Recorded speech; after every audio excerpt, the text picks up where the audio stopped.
Hello friends, welcome on your YouTube channel Raj study point. आज हम political science class 12 chapter 5 समकालीन दक्षिण Asia इस चैप्टर के कुछ पार्ट हम अपने यूट्यूब चैनल राज स्टडी पॉइंट पर अपलोड कर चुके हैं। अगर आप ये वीडियो देख रहे हैं तो पहले उन पार्ट्स को देखें, जब ये टॉपिक समझ में आएगा। अगर आपको ये टॉपिक देखना है तो आप इसे कंटिन्यू रखें और वीडियो अच्छी लगे तो वीडियो को लाइक करें और हमारे यूट्यूब चैनल राज स्टडी पॉइंट को सब्सक्राइब करें। तो ज़्यादा टाइम ना लेते हम अपना टॉपिक स्टार्ट करते हैं। हमारे टॉपिक है नेपाल में राजतंत्र और लोकतंत्र।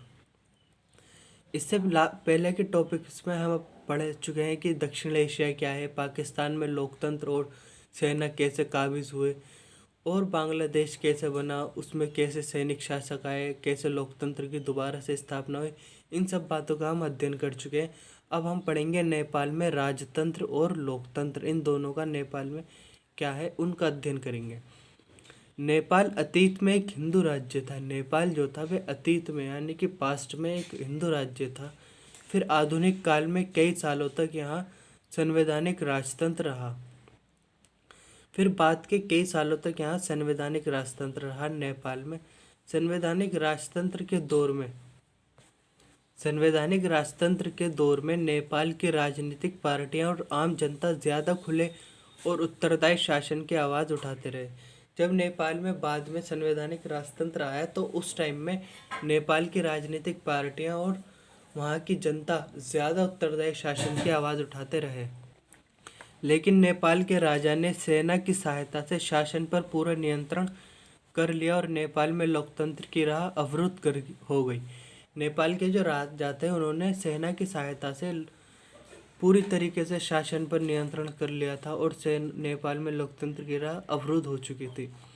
एक मजबूत लोकतंत्र समर्थक आंदोलन की चपेट में आकर, यानी कि फिर से एक लोकतंत्र के लिए आंदोलन हुआ, उसकी चपेट में आकर राजा ने 1990 में नए लोकतांत्रिक संविधान की मांग मान ली।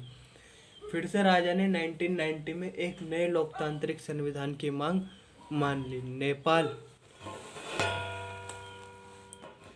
नेपाल में लोकतांत्रिक सरकारों का कार्यकाल बहुत छोटा और समस्याओं से भरा रहा। नेपाल में जो लोकतांत्रिक सरकारें बनी उनका कार्यकाल बहुत छोटा रहा और समस्याओं से भरा रहा। 1990 के दशक में नेपाल के माओवादी नेपाल के अनेक हिस्सों में 1990 का जो दशक था यानी कि दशक यानी 10 साल, उसमें नेपाल के माओवादी जो हुआ करते थे वे नेपाल के अनेक हिस्सों में अपना प्रभाव जमाने में कामयाब हुए। माओवादी राजा और सत्ताधारी अभिजन के खिलाफ सशस्त्र विद्रोह करना चाहते थे। माओवादी जो संगठन थे, माओवादी जो लोग थे, वे नेपाल के जो राजा थे उनके और सशस्त्र अभिजन जो हुआ करते थे, सत्ताधारी अभिजन, उनके खिलाफ सशस्त्र विद्रोह करना चाहते थे। इस वजह से राजा की सेना और माओवादी गुरिल्लों के बीच हिंसक लड़ाई छिड़ गई। कुछ समय तक राजा की सेना, लोकतंत्र समर्थक और माओवादियों के बीच त्रिकोणीय संघर्ष हुआ। त्रिकोणीय यानी 3 जनों के बीच, जैसे एक राजा की सेना, दूसरे माओवादी और तीसरे लोकतंत्र समर्थक आंदोलन, इन सब के बीच संघर्ष होने लगा, यानी त्रिकोणीय संघर्ष हुआ। पहला राजा की जो सशस्त्र सेना थी वह, दूसरे माओवादी गुरिल्ले और तीसरा आ गए लोकतंत्र समर्थक, इन तीनों के बीच संघर्ष हुआ। इसे त्रिकोणीय संघर्ष एक तरीके से। अप्रैल 2002 में राजा ने संसद को भंग कर दिया और सरकार गिरा दिया। जो राजा थे वहाँ के नेपाल के, उन्होंने अप्रैल 2002 में संसद को भंग कर नेपाल में जो सरकार थी लोकतांत्रिक, उसको गिरा दिया। इस तरह नेपाल में जो भी थोड़ा बहुत लोकतंत्र था उसे भी राजा ने खत्म कर दिया। परंतु अप्रैल 2006 में यहाँ देशव्यापी लोकतंत्र समर्थक प्रदर्शन हुए। 2006 में नेपाल में फिर से पूरे देश के अंदर लोकतंत्र समर्थक आंदोलन फिर से शुरू होने लगे। संघर्षरत लोकतंत्र समर्थक शक्तियों ने अपनी पहली बड़ी जीत हासिल की। लोकतंत्र समर्थक जो शक्तियाँ थी उन्होंने अपनी पहली बड़ी जीत तब हासिल की जब राजा ज्ञानेंद्र ने बाध्य होकर संसद को बहाल कर दिया। उस टाइम नेपाल के राजा थे राजा ज्ञानेंद्र, उन्होंने फिर से नेपाल में संसद को बहाल किया, वो संसद जिसे अप्रैल 2002 में भंग कर दिया गया था। मोटे तौर पर अहिंसक रहे इस प्रतिरोध का नेतृत्व। ये जो प्रतिरोध था सरकार के विरुद्ध, ये ज़्यादातर अहिंसक ही था, हिंसा इसमें कमी हुई। प्रतिरोध का नेतृत्व जो है 7 दलों के गठबंधन ने किया। इस बार जो ये प्रतिरोध हो रहा था, इसका नेतृत्व 7 दलों के गठबंधन ने किया, जिसे 7 पार्टी अलायंस कहा जाता है। माओवादी तथा सामाजिक कार्यकर्ताओं ने किया। नेपाल में लोकतंत्र की आमद अभी मुकम्मल नहीं हुई है। फिलहाल नेपाल अपने इतिहास के एक अद्वितीय दौर से गुजर रहा है। नेपाल में अभी भी लोकतंत्र की आमद मुकम्मल नहीं हुई है और वह अपने एक अद्वितीय दौर से गुजर रहा है, क्योंकि वहाँ संविधान सभा के गठन की दिशा में कदम उठाए जा रहे हैं। 7 दलों के गठबंधन में शामिल हर एक दल को यह बात स्वीकार हो ऐसा नहीं लगता। माओवादी और कुछ अन्य राजनीतिक समूह भारत की सरकार और नेपाल के भविष्य में भारतीय सरकार की भूमिका को लेकर भी बहुत शंकित रहते हैं। यानी माओवादी और कुछ ऐसे समूह हैं जो ऐसा सोचते हैं कि भारत की सरकार की भूमिका नेपाल में कैसी होगी। इन सब बातों को लेकर वे बहुत ज़्यादा शंकित रहते हैं। हमारा नेक्स्ट टॉपिक है श्रीलंका में जातीय संघर्ष और लोकतंत्र। श्रीलंका जो है हमारा एक पड़ोसी देश है जो भारत के दक्षिण में स्थित है। श्रीलंका एक द्वीपीय देश है। इसमें जातीय संघर्ष और लोकतंत्र के बारे में हम अध्ययन करेंगे। जैसा कि हम जानते हैं कि आज़ादी श्रीलंका को 1948 में आज़ादी मिली। आज़ादी के बाद से लेकर अब तक श्रीलंका में लोकतंत्र कायम है। भारत की तरह श्रीलंका में भी आज़ाद होने के बाद लोकतंत्र अभी तक कायम है, लेकिन श्रीलंका को एक कठिन चुनौती का सामना करना पड़ा। वह कौन सी चुनौती थी जिसका श्रीलंका को सामना करना पड़ा, आइए अध्ययन करते हैं। यह चुनौती ना तो सेना की थी और ना ही राजतंत्र की। श्रीलंका में ना तो सेना ने दखल दी शासन में, ना ही राजतंत्र की कोई चुनौती थी। श्रीलंका में जो थी चुनौती, वह श्रीलंका को जातीय संघर्ष का सामना करना पड़ा। यानी कि श्रीलंका के सामने एक ऐसी चुनौती थी, यानी जातीय संघर्ष, जिसकी मांग है कि श्रीलंका के एक क्षेत्र को अलग राष्ट्र बनाया जाए। जात के आधार पर जो संघर्ष है, तो वो उसका सामना श्रीलंका को करना पड़ा और इसकी मांग है कि श्रीलंका का एक अलग क्षेत्र जो है, एक क्षेत्र को अलग राष्ट्र, अलग देश बना दिया जाए। आज़ादी के बाद से श्रीलंका को उन दिनों सिलोन कहा जाता था। श्रीलंका को उस टाइम में सिलोन कहा जाता था। श्रीलंका की राजनीति पर बहुसंख्यक सिंहली समुदाय के हितों की नुमाइंदगी करने वालों का दबदबा है। सिंहली को आप अंडरलाइन कर लेना, सिंहली और तमिल, इनके बीच में ही ये सारा टॉपिक है, इस पर ही अध्ययन होगा। बहुसंख्यक सिंहली जो थे बहुसंख्यक थे और तमिल जो थे अल्पसंख्यक, और इन दोनों के बीच में ही जातीय संघर्ष हुआ। जैसा कि श्रीलंका की राजनीति पर बहुसंख्यक सिंहली समुदायों का दबदबा रहा, ये लोग भारत छोड़कर, सिंहली समुदाय के जो लोग थे भारत छोड़कर श्रीलंका जो आबसी एक बड़ी तमिल आबादी है उसके खिलाफ थे। सिंहली लोग तमिल आबादी के खिलाफ थे। इनका मानना था कि जो भारत से तमिल आ चुके हैं श्रीलंका में, उन्हें कोई रियायत नहीं मिलनी चाहिए। सिंहली राष्ट्रवादियों का मानना था कि श्रीलंका में तमिलों के साथ कोई रियायत नहीं बरती जानी चाहिए, क्योंकि श्रीलंका जो है वह सिर्फ सिंहली लोगों का है, ऐसा सिंहली लोग मानते थे। तमिलों के प्रति उपेक्षा भरे बर्ताव से एक उग्र तमिल राष्ट्रवाद की आवाज़ बुलंद हुई।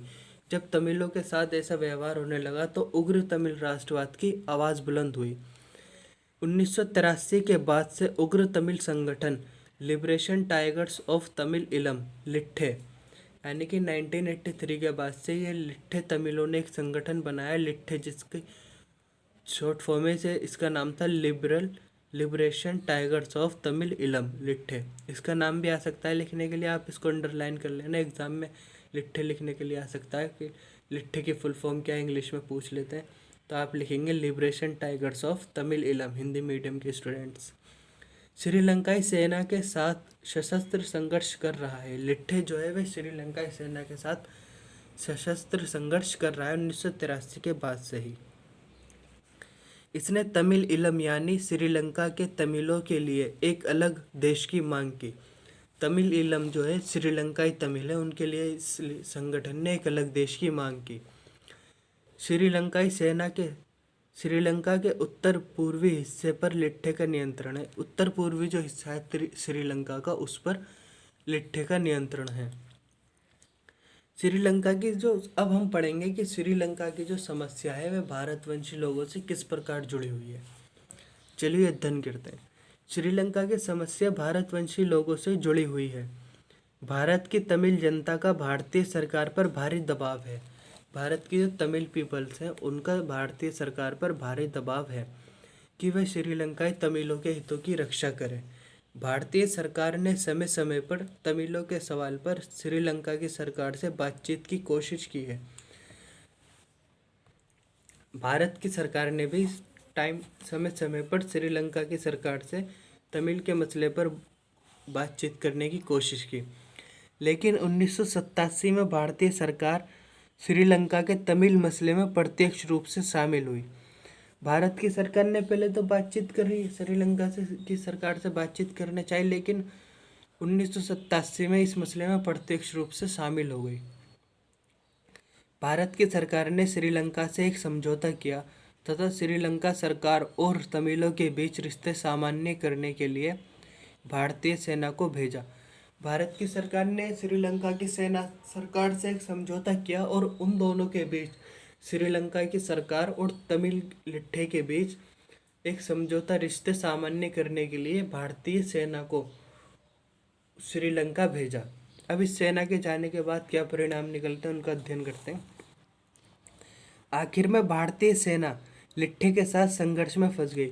यानी कि भारतीय सेना गई तो लिट्टे के लिए आई थी कि लिट्टे के रिश्ते श्रीलंका सरकार से सामान्य करवा सके, परंतु लिट्टे और भारतीय सेना के बीच में संघर्ष शुरू हो गया। भारतीय सेना की उपस्थिति को श्रीलंका की जनता ने भी कुछ खास पसंद नहीं किया।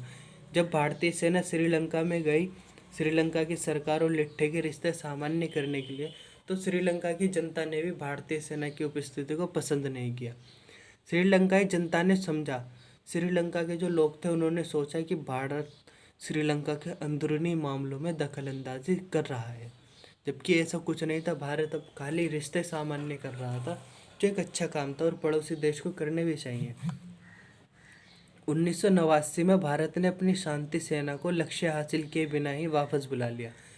जब भारत सरकार की वहाँ कुछ दाल नहीं गली तो भारत सरकार ने अपनी सेना को वापस बुला लिया। Indian peace keeping force, IPKF की फुल फॉर्म है बच्चों, ये पेपर में आ सकती है। इंडियन पीस कीपिंग फोर्स, भारतीय शांति सेना। श्रीलंका के इस संकट का हिंसक चरित्र बरकरार है। बहरहाल इंटरनेशनल मध्यस्थता किसने निभाई? उसके रूप में दो देश जाने जाते हैं, नॉर्वे और आइसलैंड। जैसे स्कैंडिनेवियाई देश युद्धरत दोनों पक्षों को फिर से आपस में बातचीत करने के लिए राजी कर रहे हैं। अब हम श्रीलंका की क्वालिटीज़ की बात करेंगे कि संघर्षों की चपेट में होने के बाद भी श्रीलंका ने अच्छी आर्थिक वृद्धि और विकास के उच्च स्तर को हासिल किया। जैसा कि श्रीलंका गृह युद्ध से जूझ रहा था, उसके बावजूद भी श्रीलंका ने अपनी आर्थिक वृद्धि को अच्छी तरह से बढ़ोतरी की और अच्छे विकास के स्तर को उसने प्राप्त किया। जनसंख्या की वृद्धि दर पर सफलतापूर्वक नियंत्रण करने वाले विकासशील देशों में श्रीलंका प्रथम है। जनसंख्या की जो वृद्धि दर है उस पर भी नियंत्रण करने में श्रीलंका विकासशील देशों में प्रथम पायदान पर आता है। दक्षिण एशिया के देशों में सबसे पहले श्रीलंका ने ही अपनी अर्थव्यवस्था का उदारीकरण किया। आप देख सकते हैं कि यहाँ श्रीलंका कितने आगे निकला हुआ है। गृह युद्ध के बावजूद भी दक्षिण एशिया के देशों में भी श्रीलंका प्रथम है जिसने अपनी अर्थव्यवस्था का उदारीकरण किया। गृह युद्ध से गुजरने के बावजूद कई सालों से इस देश को प्रति व्यक्ति आय सकल घरेलू उत्पादन दक्षिण एशिया में सबसे ज़्यादा है। गृह युद्ध होने के बावजूद भी श्रीलंका के सकल घरेलू उत्पादन दक्षिण एशिया में ज़्यादा है। प्रति व्यक्ति सकल घरेलू उत्पादन सबसे ज़्यादा, ग्रेट, खुद में ही बहुत बड़ी बात है। अंदरूनी संघर्ष के झंझावातों को झेलकर भी श्रीलंका ने लोकतांत्रिक राज व्यवस्था कायम रख रखी है। यानी कि गृह युद्ध भी चल रहा है और इतने अंदरूनी मसलों के बावजूद भी श्रीलंका में लोकतांत्रिक व्यवस्था कायम है। अंदरूनी संघर्षों के झंझावतों को झेलकर भी श्रीलंका ने लोकतांत्रिक राज व्यवस्था को सफलतापूर्वक कायम रखा है। ये टॉपिक बच्चों हमारा फिनिश हुआ। नेक्स्ट टॉपिक हम नेक्स्ट वीडियो में अपलोड करेंगे, क्योंकि वीडियो बहुत बड़ी हो जाएगी। फिर वीडियो अच्छी लगी तो वीडियो को लाइक करें, अपने फ्रेंड्स के साथ शेयर करें और हमारे यूट्यूब चैनल राज स्टडी पॉइंट को सब्सक्राइब करें। मिलते हैं नेक्स्ट वीडियो में। Thank you.